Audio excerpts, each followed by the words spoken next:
Okay, welcome back from that short station break. Here we're going to go with another example.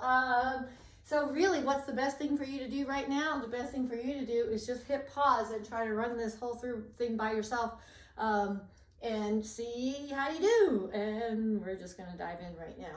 Okay, so let's do the same thing, right? Find the eigenvalues, eigenvectors, and bases for the eigenspaces, right, of A. Okay, so what's the very first thing I do? I write down what A minus lambda I is. Okay, that means I subtract lambda off the diagonal. 2 minus lambda, negative 1, 3. 0, negative 1 minus lambda, 0, 0, 0, negative 1 minus lambda, right? Then I want to compute this determinant. A minus lambda I, which is super nice. I've got lots of options, but the easiest option is to just use a cofactor expansion about the first column, right?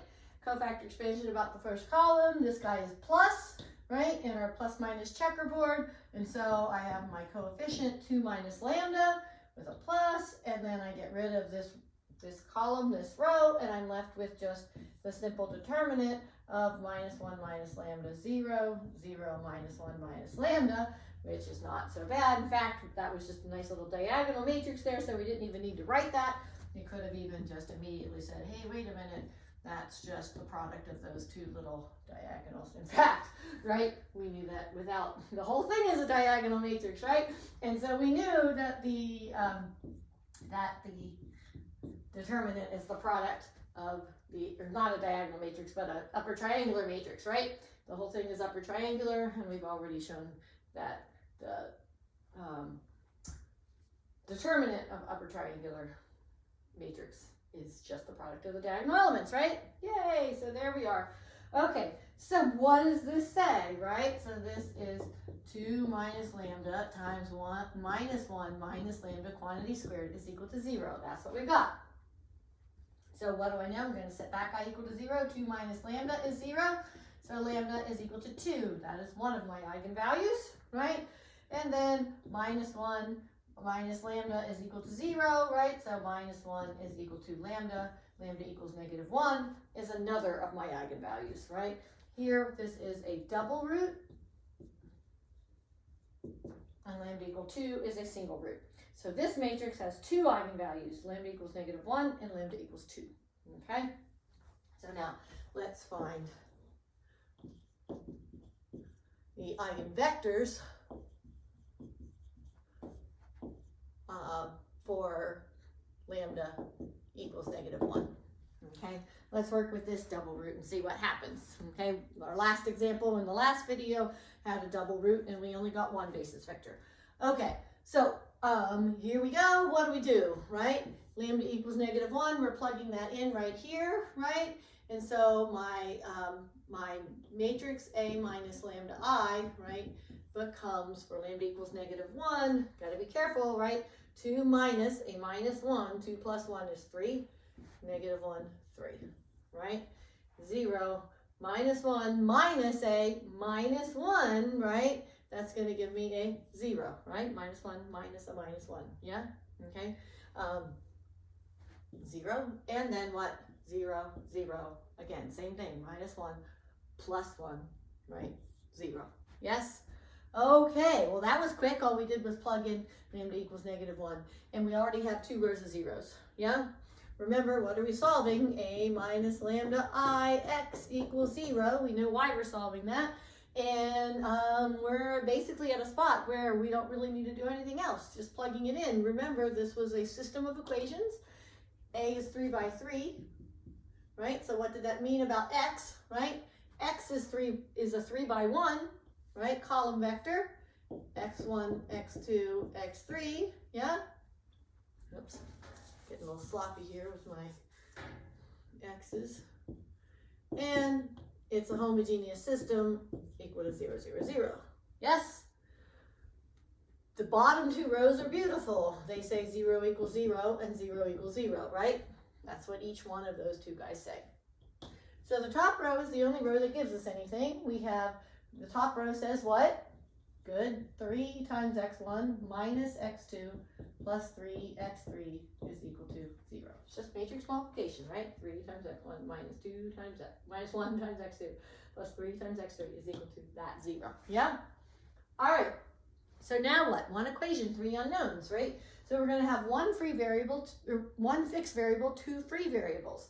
And so we usually, right, keep the, the lower numbered variable as the fixed. So what do we have? 3x1 is equal to, bring those both across, x2 minus 3x3. Yeah? Okay. So we're going to write x1 in terms of x2 and x3. So x1 is equal to 1/3 x2 minus x3. Yes? Okay. Okay, so now what? Well, what does that mean, right?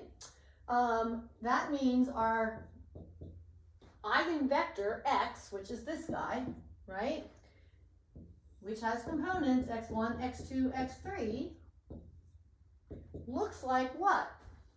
Well, x1 is 1/3 x2 minus x3, right? x2, there's no, there was no restriction on x2. x2 and x3 are themselves just any real number, right?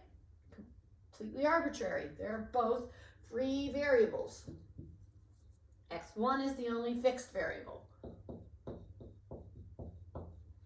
Okay, so x2 and x3 just are themselves.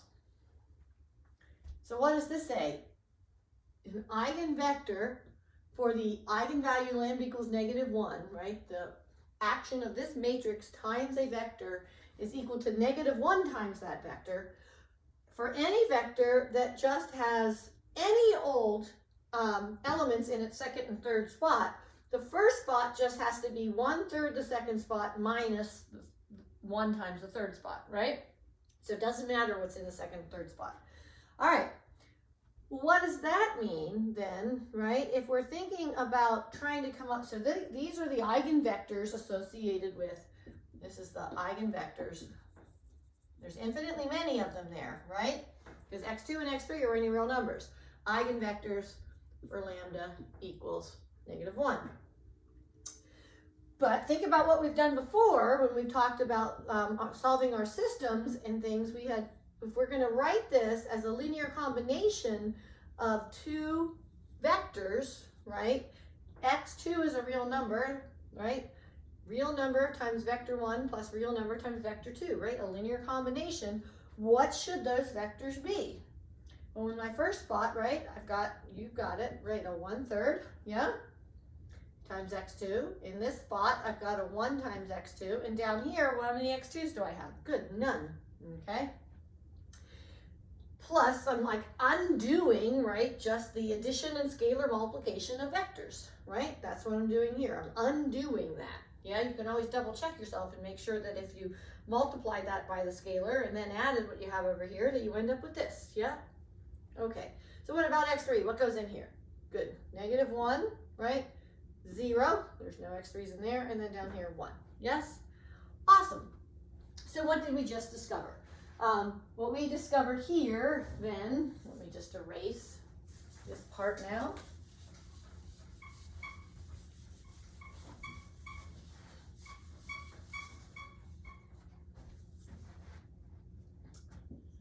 So a basis for the eigenspace associated with lambda equals -1, the eigenvalue -1, is a set of 2 vectors.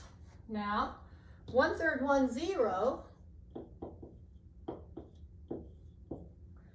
and -1, 0, 1. Yeah? Okay? It takes 2 basis vectors in order to represent everything in this space, right? A linear combination of these 2 vectors spans this space, right? Okay? So what is the dimension of E -1? It's 2, right? So here we had a double root, and the dimension of the basis of the eigenspace is 2, right? Whereas the previous one we had a double root, and the dimension of the eigenspace was 1, right? Now it's not going to be more than 2, But it could be 1, it could be 2, and you don't know until you plug stuff in and figure it out, okay? With the triple root, it could be 1, it could be 2, it could be 0, or it could be 3. Another, you know, again, back to what we were saying before, if you don't like fractions, right, how could you rewrite that basis vector? Yeah, multiply everything by 3, right? So you could say 1, 3, 0. That's the same as that. Why? Because what sits here is 1/3 of what sits here, and what sits here is 0, right? That's what matters about this.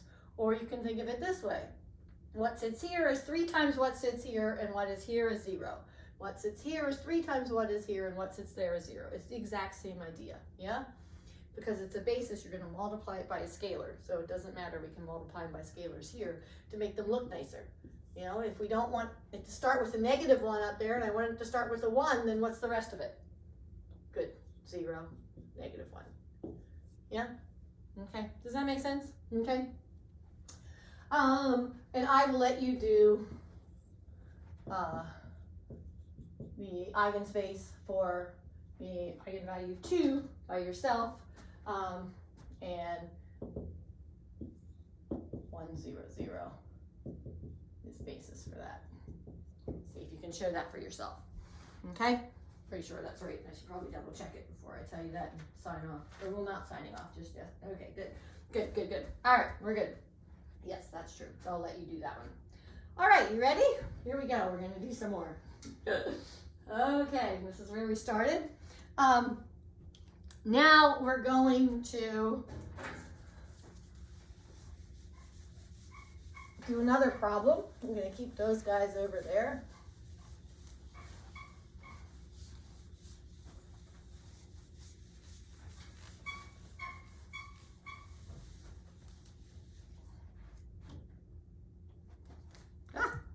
Uh-oh, that just rolled under the bed. There it is. Okay, got it.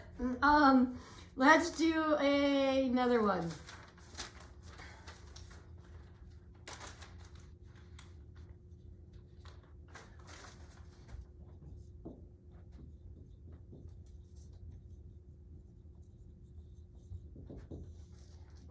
Okay.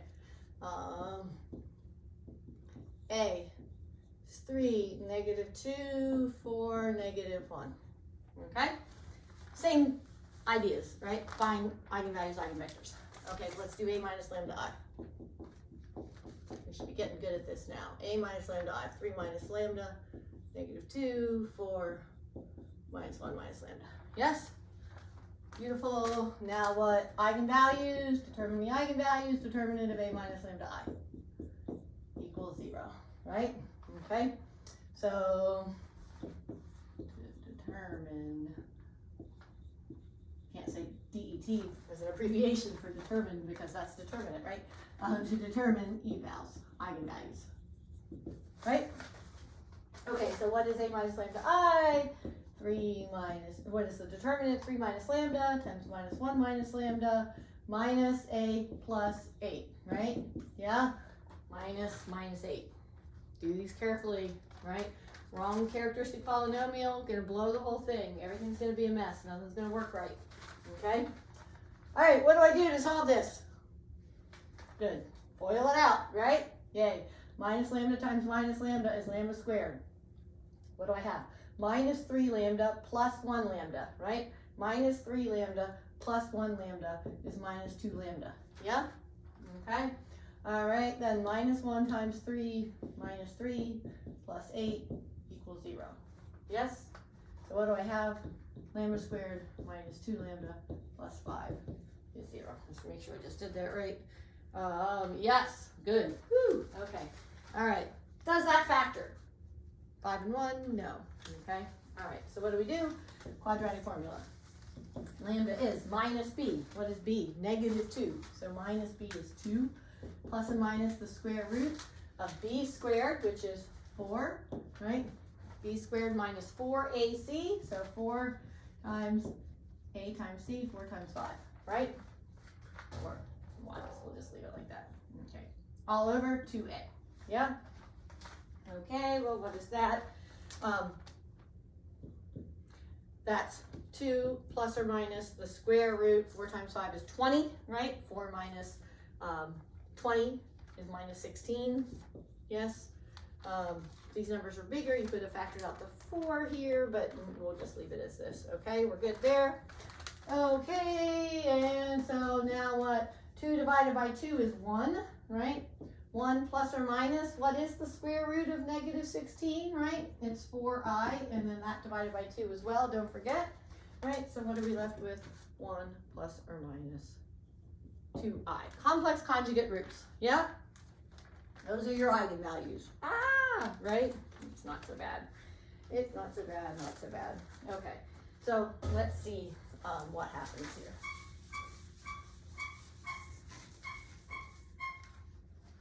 Okay, so now we got complex conjugate roots. So now you pick one, okay? So let's do, so now we want to find eigenvectors.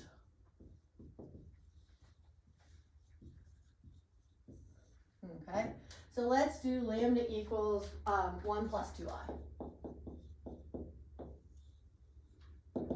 Right? Same process that we did before, exact same process we did before. We're just going to plug into our a minus lambda I here, right? Okay, so if I'm going to do a minus lambda I, what does that become when lambda is 1 plus 2i, right? So I've got 3 minus lambda, right? 3 minus this is 3 minus 1, which is 2, minus 2i, yes? Then I've got a minus 2, yeah? Okay, right? Don't, it's like, ooh, complex numbers inside my matrix. That's totally okay. All right, 4, right? And then I have minus 1 minus lambda, yeah? Minus 1 minus lambda, right? Minus 1 minus that is going to give me a minus 2, right? Minus 2i. Yes? Make sense? We good there? Okay. So there's our guy, right? Again, what are we doing, right? We're solving for the eigenvectors. We're solving a minus lambda I x is equal to 0. Yeah? Because that version of it is better than ax equals lambda x for us. We talked about why. All right, so what do you want to do here? Okay, well, you know, there's a lot of things you could think about doing as far as doing a row reduction, okay? You could, you know, like you could try to divide this by 2 minus 2i. Ugh, that would give you a 1 there, right? Okay, but then you would have that in the denominator and you'd have to multiply anyway by a conjugate. So like that idea, the idea of multiplying by a conjugate is really kind of the idea that we want to go with, okay? So let's remember about the whole idea about multiplying by a conjugate. If I have a plus bi and I multiply times a minus bi, what do I get? Right? This is the conjugate of that, right? Or vice versa, right? We change that guy. So a times a is, right, a squared, yeah, plus abi minus abi, right, minus b squared times I squared, right, but what was I squared? Negative 1, right, yeah, we did that before, right, a squared plus b squared, okay? Okay, so let's do this.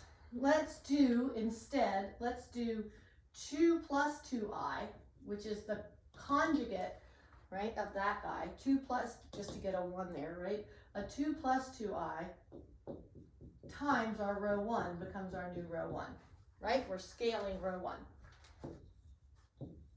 So what do we get there? When we do 2 plus 2i times row 1, right? Well, we get a squared plus b squared. 2 squared is 4, plus 2 squared is 4, 4 plus 4 is 8. Yeah? We okay? Okay? Okay? Good. Now I'm going to multiply negative 2 times 2 plus 2i. You got to do it across the whole row, right? So that becomes negative 4 minus 4i. Yeah?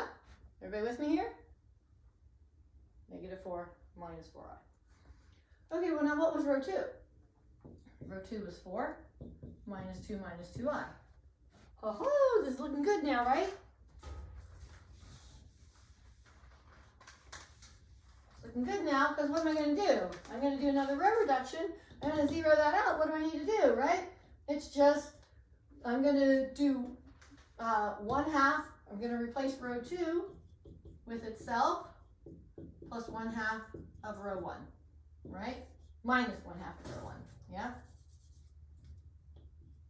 Okay, so row 1 is 8, -4 minus 4i, or I could divide by, I guess, just even to make my life simpler, we could divide this row by 2, and then it's kind of obvious, actually. Maybe we should just do that for fun, just so that you have less arithmetic to do. Okay, so let's do 1/2 row 1, becomes my new row 1.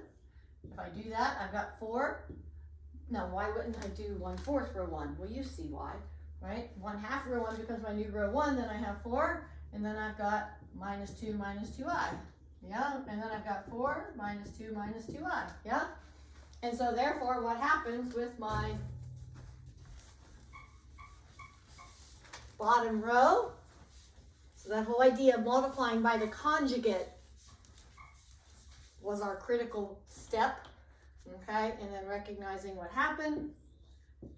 My bottom row, this row minus this row, these two rows are the same. That gives me a 0 row. And what do I have left? 4 and -2 minus 2i. Yep.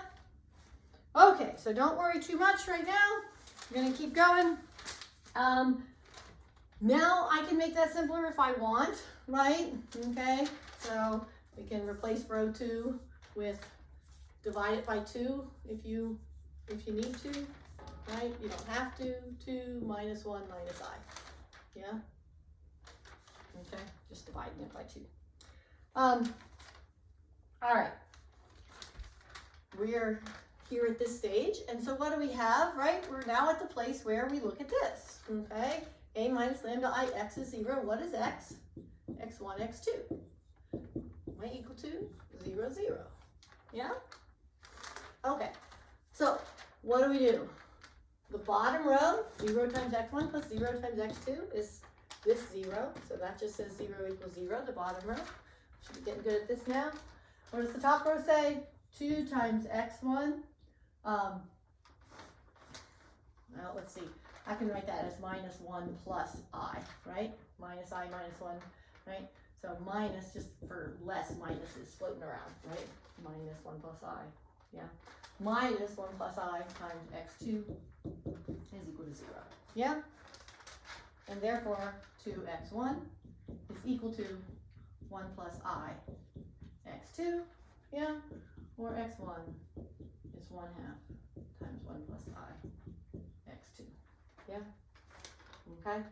Or 1/2 plus 1/2 I times x2, yeah? Alrighty, well, let's kind of do our exact same thing that we did, right? Okay, so x, our eigenvector, right, is x1, x2. Notice, right, we started with a matrix with real coefficients, right? 3, -2, 4, -1. We ended up with complex eigenvalues, and we're going to end up with complex eigenvectors as well, okay? So what do we have, right? x1 has to be 1/2 plus 1/2 I times x2, right? And x2 is just itself, because x2 is any real number, yeah? Free variable. x1 is fixed, x2 is free. So the eigenvalues associated with the eigenvectors associated with the eigenvalue 1 plus 2i have this form, right? So a basis then, if I pull out my x2, right, is 1/2 plus 1/2 I, 1. Yeah, makes sense? Okay, so I've got a basis vector associated with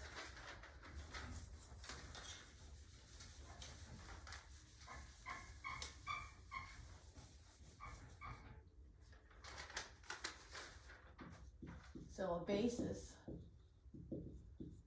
for E sub 1 plus 2i is, well, I can either say this if I want, 1/2 plus 1/2 I, 1, right?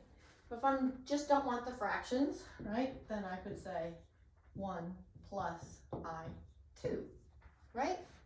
That's simpler. I like this one better. So let's go with that one. Yeah? Multiplying both guys by 2. Okay.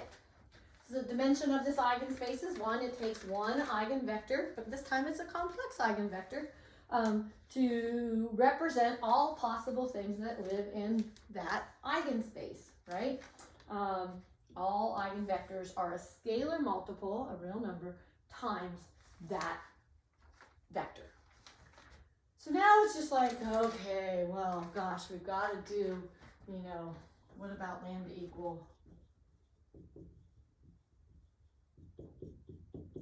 1 minus 2i, the complex conjugate, right? 1 minus 2i, which is the complex conjugate of 1 plus 2i. We're going to do this all again? No. Okay, we'll just see in just a sec. Theory tells us, he loves theory, right? Theory makes your life simpler. Theory tells us that a basis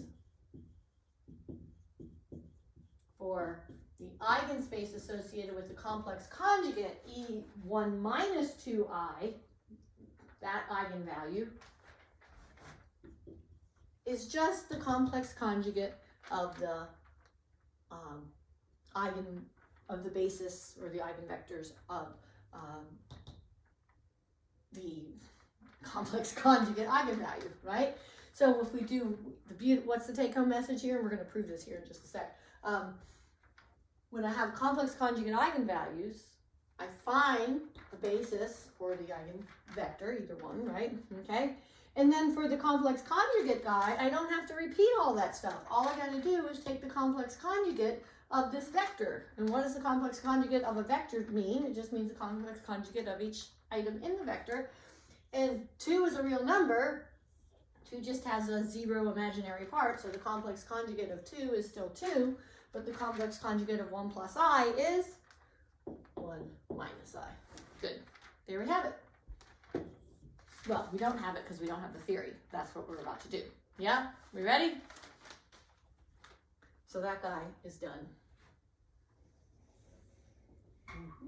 Oh, it's not.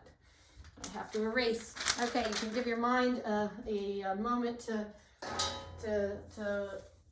you know, have a station break while I erase this for room to do that bit of theory.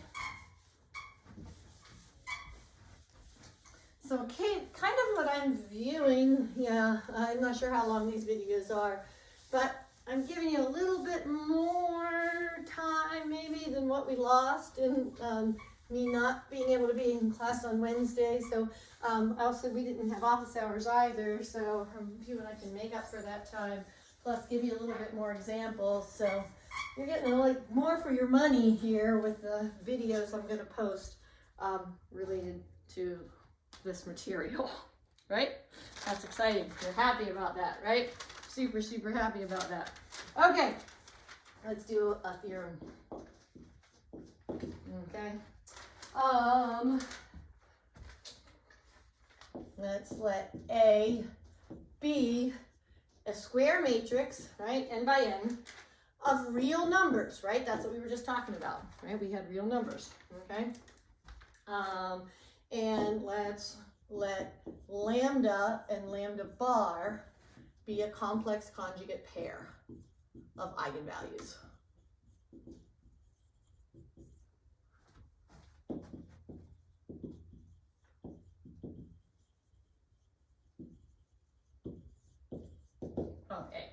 Okay? So what does that mean, right? So if lambda is a plus bi, right? Then lambda bar is just a minus bi, right? That bar is the notation for complex conjugate. We've seen that already this semester. Okay, so